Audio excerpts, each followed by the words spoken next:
Hey everyone, Bill Lethman here for MoneyEvolution.com. And today's video blog is, should you pay off your mortgage before you retire? And this is a question that we actually get quite often in our practice. And I think it's a good one. I think it really is something that most people should be thinking about because as we've talked about in some of the other video blogs, is your mortgage is most likely one of your largest expenses. At least it is for many people as they're in the accumulation phase of their retirement planning. So what do you do with your mortgage balance? Well, there's a couple of things. First of all, I think it's important to look at how your mortgage payment may be affecting your overall cash flow. And I think that's really probably the most important thing. So for example, let's say you have a $2,000 a month mortgage payment. So obviously doing some simple math on that, you're paying $24,000 a year to make those mortgage payments.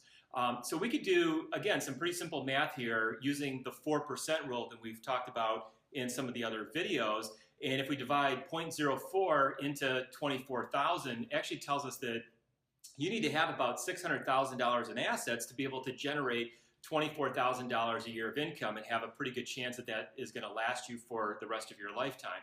So that's pretty significant. So I think for most of us, we should probably be looking at some ways that we can improve our cash flow, and housing, again, is probably one of the best ways of doing it because, again, it's probably one of our largest expenses. So a couple of things. So if you're still working, one of the things that I highly recommend is aggressively paying off that mortgage as best as you can between now and the time that you retire, because that's just going to have a big impact potentially for you in retirement. A couple of other things, if you do end up having a mortgage in retirement, I would really take a look at a couple of things. Number one is if you have a relatively small mortgage balance, maybe consider taking some assets and paying off that mortgage balance, especially if it's something that's going to improve your overall cash flow.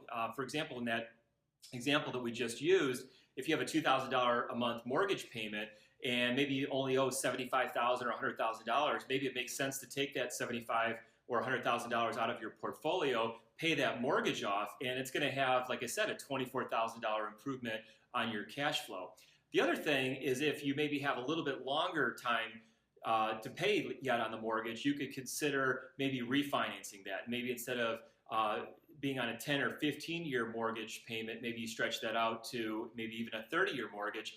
That would drop your payments and take some pressure off of some of that cash flow, reduce the amount of money that you have to take out from some of the investment accounts. So those are a couple of strategies that you can use. But again, you want to look at, number one, how that is affecting your cash flow. The final strategy that I want to talk about here is the downsize strategy. And I think this is a big one. I think a lot of people probably have it in the back of their mind that maybe downsizing their house is something that might make sense and it could potentially help them get to where they want to be for retirement. So let's take that same example. Let's say you have a house that's a $600,000 house. Maybe you still owe a couple $100,000 on it. So you have $400,000 in equity in that house. Maybe instead of keeping that mortgage in that big house, maybe you downsize your house a little bit, sell the $600,000 house, buy a $400,000 house, basically wipe out that debt entirely. And that could have, again, a huge impact on your overall cash flow. So anyway, think about how the mortgage is affecting your cash flow. And again, if you haven't already, check out our blog at MoneyEvolution.com. We've got some great resources there that you can access. We also have our 3-part mini workshop live right now as well. I'll put a link here in the post to check that out. There's some great worksheets that you can really do some planning to kind of map out some of this cash flow and see where you're at towards some of your retirement goals. So with that, have a great evening, and I'll see everyone back here on tomorrow's video blog. Thanks.